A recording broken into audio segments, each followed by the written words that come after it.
যাকাত দিব না। যদি এরকম কোনো মানুষ বলে যাকাতকে একেবারে অস্বীকার করে, তাহলে ও নামাজ পড়লো কাফের, ইসলাম থেকে বেরিয়ে। 2 নম্বর, কেউ হয়তো যাকাত দিচ্ছে না এই জন্য যে ও জানেই না ওর উপরে যাকাত ফরজ হয়েছে বা ওর উপরে যাকাত ফরজ। যদি কোনো মানুষ এরকম থাকে যে ওর উপরে যাকাত ফরজ ও জানে না, তাহলে ওকে জানিয়ে দিতে হবে, ও মুসলমান, ও ইসলাম থেকে বের হবে না। কারণ কোরআনে এক জায়গাতে আল্লাহ বলেছেন যে ওমা কুননা মুআযযিবিনা হাত্তা নাবআথা রাসূলা, আমি কোন সম্প্রদায়কে অতক্ষণ পর্যন্ত শাস্তি দিব না যতক্ষণ ওর কাছে কোন রাসূল না পাঠাবো, ওর কাছে বিধানের প্রকাশ্যভাবে বিধান না পাঠাবো। ওই জন্য ওকে জানিয়ে দিতে হবে। 3 নম্বর, যেটা আমাদের সমাজে বিশেষ করে হচ্ছে, ও জানে ওর উপরে যাকাত ফরজ কিন্তু কৃপণতা করে যাকাত দেয় না। এটাই তো কৃপণতা করে যাকাত দেয় না, যে আমার উপরে যাকাত ফরজ, 10,000 টাকা দিব, আমার কমে যাবে না, দিব এই ওকে কৃপণ। যদি ওই যাকাতের টাকাটা ওর মাল না, পরের মাল, ও ভক্ষণ করছে অন্যের মাল, যাকাত ফরজ হয়েছে, যে পরিমাণ যাকাত ফরজ ওই টাকাটা আপনার না, গরিবের, মিসকিনের, এই যে 8 প্রকার বর্ণনা করা হলো ওদের, আপনি পরের মাল ভক্ষণ করছেন জোর করে, এটা হারাম। তো যদি কেউ কৃপণতা করে যাকাত না দেয়, তাহলে এটা কাবিরা গুনাহ, এটা কাবিরা গুনাহ। এর শাস্তির ব্যাপারে অনেক রকমের কথা উল্লেখ হয়েছে, আমি শর্টে এক মিনিটে বলে শেষ করছি। শাস্তি দুই রকম হবে, একটা দুনিয়াতে, একটা পরকালে।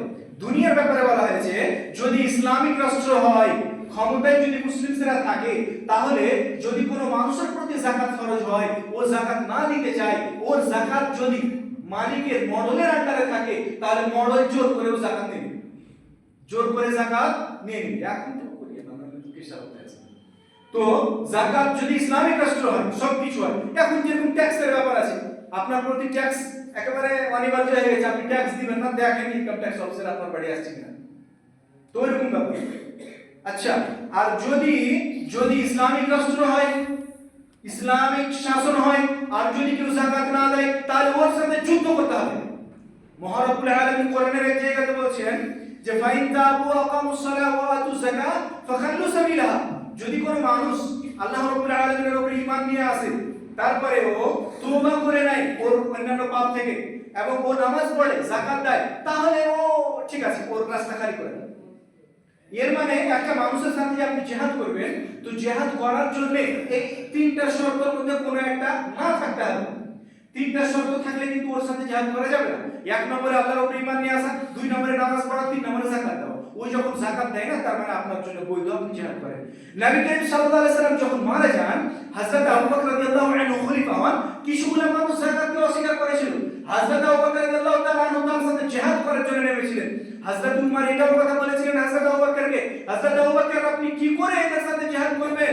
আল্লাহ রাসূল তো হাদিসে বলেছেন যে যারা কালেমা পড়বে তারা আমার কাছ থেকে ওর মাল জান সবকিছু হেফাজত করে নেবে, এরা তো মুসলমান, এদের সাথে আপনি কি করে জিহাদ করবেন? হযরত আবু বকর রাদিয়াল্লাহু আনহু সাথে গিয়ে বলেছিলেন, যদি একটা তুচ্ছ জিনিসও ওরা না দেয় যেটা আল্লাহ রাসূলের যুগে দিত, আমি ওদের সাথে জিহাদ করব।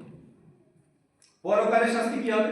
আল্লাহ রাব্বুল আলামিন কোরআনের এক জায়গাতে বলেছেন, ইন্না ওয়াল্লাযিনা ইয়াকনিজুনা আল-যাহাবা ওয়াল ফিদ্দা ওয়া লা ইউনফিকুনা ফি সাবিলিল্লাহ ফাবাশশিরহুম বিআযাবিন আলীম, যারা এই টাকা পয়সা মাল ধন জমা করে রাখবে, যাকাত দিবে না, এই মাল ধনগুলোকে মূলত কানজ বলে, এই কানজ যারা জমা করে রাখবে, ওদেরকে জানিয়ে দাও পরকালে এদের কষ্টদায়ক শাস্তি আছে। তারপরে আবার উল্লেখ করতে গিয়ে আল্লাহ বলেন, ইয়াউমা ইউহমা আলাইহা ফি নারি জাহান্নাম ফাতুকা বিহা জিবাহুম ওয়া জুনুবুহুম ওয়া যুহুরুহুম ওয়া হাদা মা কানাতুম লিআনফুসিকুম ফাদুকু মা কুনতুম তাকনিজুন। যারা এইরকম ভাবে যাকাত দিবে না, ওদের এই মাল ধনগুলোকে কোন একটা আকৃতি দিবেন আল্লাহ রাব্বুল আলামিন, জাহান্নামের আগুনে গরম করবেন, গরম করার পরে ওর কপালেও ঠেকাবেন। একটা লোহা যদি এখন গরম হয়ে থাকে, আপনার শরীরে ঠেকায় কত কষ্ট পাবেন?